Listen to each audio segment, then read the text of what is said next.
Alrighty, hello again VC, Uncle Roddus back with the second part 2 of his videos for the big trip to town where we bought a shitload of records.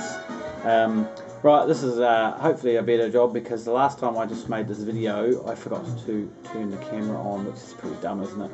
Okay, so we're gonna have another crack at this after I just went through a whole pile of records thinking I was recording and I wasn't. I'm sure most of us have done that. So what happened was, in the previous video I showed a bunch of albums that I picked up from a place called Lingering Sound, which is kind of an online record shop, but he's based in Christchurch, and I was able to actually physically go and pick them up from him without having to pay for postage to ship them out here to my place. So that video, while I was in town to pick them up, I had some other chores to do, and we have just had all of our windows replaced in the house with new double glazed windows, and all of the old aluminium frames that were in this house, most of them we had to wreck to get out, apart from the big sliding doors. One of them I managed to sell off to one of the builders. He wanted it for a little job he was doing, and just doing up a shed for someone, and the other one was in one piece, but the rollers were shagged, and it was a pretty big thing. So I had someone want all the glass, so they took all the glass away for me, which was really good. They wanted that, they had a use for that. So anyway, I loaded it all onto my trailer and wandered off into town with that, and with the intent to take that to the scrap merchants, which I did, and I got, like, between that and some copper that I had lying around and stuff, I managed to scrape up about nearly $300, and plus selling that door. So I had a nice wad of cash to wander into the record shop with. Now these are all out of order now because I'd just been through the pile thinking I was making a recording and I wasn't. So the story goes like this. I was in the record shop. I'd been looking through the New Zealand bins. I went straight to the New Zealand bins, which I normally do. I either go straight to the new arrival bins, or I go straight to the New Zealand bins. And on this particular day, I went straight to the New Zealand bins first because I am very keen to pick up New Zealand music. You know, I'm looking for old jazz, not old jazz, but like there's some good jazz stuff on old records and Kiwi records from the 70s and 80s, and also New Zealand compositional classical type music again on Kiwi Pacific records from the 70s and early 80s. So I'm always kind of on the lookout for those, and of course any flying nun that turns up anyway. So and any newer releases. So basically anything New Zealand that tickles my fancy. So I'd been in the New Zealand bins. I had a couple of records I was looking at that I'd seen sitting in the bins for a while, and I was a bit curious as to what they were, so I was having a listen to them on the turntable, and it has happened that the guy next to me, he was listening to a record. It was an ECM. I could see on the turntable it was an ECM. I couldn't see what the jacket was, so he had a quick listen to that. He only wasn't there very long, and then he went and put it back in the new arrivals bin, and I was looking where he put it because I was going to go and grab it perhaps and have a look and see what it was. And another guy swooped on it fairly shortly, and he had 2 ECM records, so he was listening to them on the turntable, and I could see one of them was Keith Jarrett's Standard album, which I think he was with Gary Peacock and Jack DeJohnette. He had listened to those. I couldn't see what the other one was, but he actually held on to those and kept those. So I finished up what I was doing, and I shot over to the new arrivals bin to see, because there wasn't. I'd picked up some ECMs a couple of weeks earlier while I was in there in those bins. Anyway, lo and behold, there was a reasonably good pile of ECM records in the bins. So I'll quickly go through these, because as you know, I am a pretty keen collector of ECM records. So we'll start with this one, the inevitable Keith Jarrett 1175 from 1980. This is the Celestial Hawk. It's for orchestra, percussion and piano, so this is quite a orchestral, more classical than jazzy, but it's quite nice. It's not one of his better ones, I suppose, but yeah, I've listened to it once, and there's some nice playing on it. The next one is this one here, I'm not a big Pat Metheny fan, but I will add them to my collection. As you can see, this is the gatefold. This is an album called 8081, which is actually the catalogue number. This is as an ECM 1181, 1180, 1181. This again is from 1980. Yep, 1980. And I'm pretty sure, like most of these are German pressings, which they seem to be mostly. In New Zealand, we get the German ones. Ralph Towner, this is a later album from 1989, ECM 1388. Yeah, I'm not particularly taken with that one. Had a quick listen to it. This one here is Ralph Towner as well. Picked up several of these actually. Ralph Towner, ECM 1207 with John Abercrombie. The album is called 5 Years Later, which I suspect means that it's a collaboration. They revisited and made another record 5 years down the track from the last one.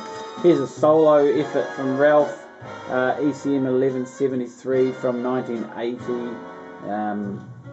So just him alone with his guitar, two guitars as you can see on the back there. Actually haven't listened to that yet. This one here will be the earliest of the ECMs I've picked up this week. ECM 1060 from 1975 with Ralph and Jan Garbarek, Eberhard Weber and John Christensen. Looking forward to actually, I haven't listened to that either, so I'm looking forward to listening to that. And then finally on the ECM pile, Kenny Wheeler. Never seen this or heard of it before, but it's a nice album, really enjoyed it, from 1978, ECM 1102. Yeah, really good. Really enjoyed that. Now, I'd picked up those and some other records which I'm going to show soon from the shop, and then I had to go and do some other bits and pieces, and I was waiting for the guy from Lingering Sounds to arrive at his place so I could go and pick up my records from him, which I showed in the last video. So I went away, did some stuff, went to another record shop, bought a record which I'll show later, and then came back again, and I basically had a little bit of change still in my wallet. So I was looking through the jazz bins again, and they had only just recently marked, they told me they only just marked them down earlier that morning actually. A lot of the jazz stuff that had been sitting in the bins for a while, perhaps, they marked down sort of half price to what. So a lot of them were $20, I marked them down to 10. So I was going through, so I found this one first. I'm not quite sure though that it had been in there that long, because I hadn't seen it in there before. Now there were 3 Passport records in there. Passport being a German kind of jazz fusiony type, sort of, I don't know, Diodato would come to mind to describe this music. This is a little bit more lightweight than their earlier stuff, which I've got several on CD. But from 1976, Sky Blue, I like this, what I've heard of it. I've actually only had a chance to listen to the first side of it, although the last song, Ring Ding Ding Dong, get it right, it's really cool song. But yeah, so there were another 3, I think, albums from this area, from 1976 to around about 1980, all with similar sort of cover setups. Unfortunately, I just didn't have enough cash to buy the rest of them. But I bought this one because I was quite keen when I saw this. Rava. This is Enrico Rava, and he's done a few things on ECM, and I think I have 2 or 3 ECM records that he'd done. But also, this is on Japo Records, J-A-P-O, and Japo was some sort of offshoot of ECM. So, also a few players on here I knew, of course, John Abercrombie, who I just mentioned, David Horowitz, and Jack DeJohnette were 3 of the more players that I knew on that record, and I actually liked that record. Yeah, it is really good. So that was a good score for $10. So in the New Zealand bins, back to New Zealand bins, which is where I was at when I first went to the shop. I came across this. I'd seen it in the bins before. The name was familiar, and the record cover was familiar. I guess I had seen this around in the day. So this is originally released in 1983. Big Sideways is the name of the band, and I guess it's the name of the album too, actually. And it's on a little album, a little label called Unsung Records, which was out of Auckland in the early 1980s. And they've got a pretty small catalogue. And I mean, I'm only going with what's on Discogs, but there's only 4 albums listed on Discogs, and some singles and some 12-inch singles and some 45s. So I'm not sure how much other stuff they've got or had released, but they do have at least 4 albums, and now I have 3 of them. This is really nice. It's quirky, jazz-influenced pop music in some ways, and it's really cool. And the other 3 albums I've got off that are really cool as well. Here's another New Zealand indie type band, Die Die Die. The album's called Swim. This is from 2014. It's quite noisy. I can't say too much about it. I've only listened to it once so far. This one here is our man Delaney Davidson again. I've shown a record of his before. This is his collaboration with Marlon Williams. The album's called Jukebox B-Sides Volume 3, Sad But True. Cool cover. Tammy Nielsen's on it, and she's represented, I think, by the cat. Tammy's cool. I like Tammy. I've got a couple of her records. This is a great album. Now, the jazz stuff I was talking about, New Zealand jazz, I look for that quite a bit and through the bins, and actually what happened was this one wasn't in the bin. It was actually Dave, the owner, came over to me after I dumped a whole bunch of records on the counter ready to buy, and I was still looking through some of the other bins around the place. He popped over and said, I've got a half a dozen records here, New Zealand jazz records that you might be interested in. Haven't put them out on the shelf yet, have a look. Out of the 6, this was the only one that really interested me, to be honest. It's on Ode Records, Brian Smith Quartet. Now, I'd never heard of Brian Smith, had no idea who he was. I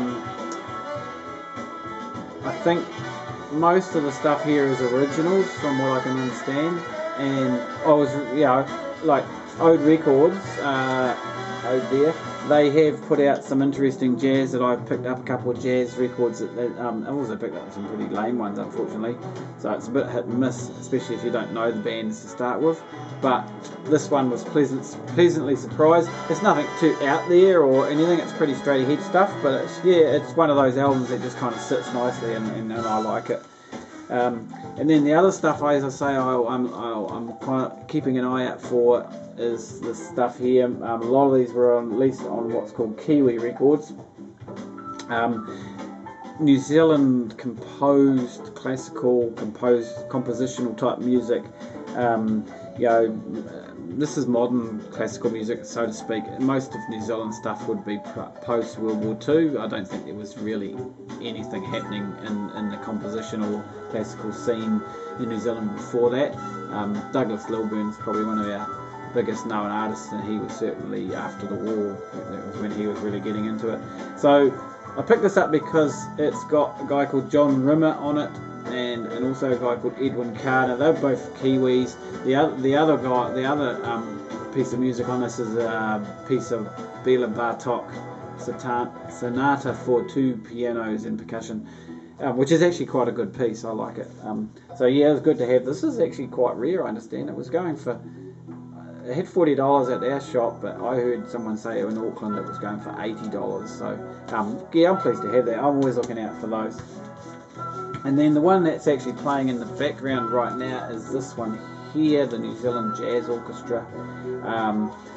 The New Zealand Jazz Orchestra is an 18-piece sort of big band from the 70s and 80s, and they have a few records that I'd seen in the bins that were pretty much just cover versions of international jazz stuff. The reason I picked this one up is because it's original jazz compositions by New Zealand composers, which includes stuff by Alan Broadbent and Mike Knock, and the aforementioned Brian Smith, who I just showed a record of. So that's what's playing in the background at the moment. And finally, in this big haul, I went down to the little Galaxy Records in between other chores, and tiny wee shop, not a lot of stock, but I actually found some reasonably interesting stuff there. And this one was actually on my want list. It's a split album.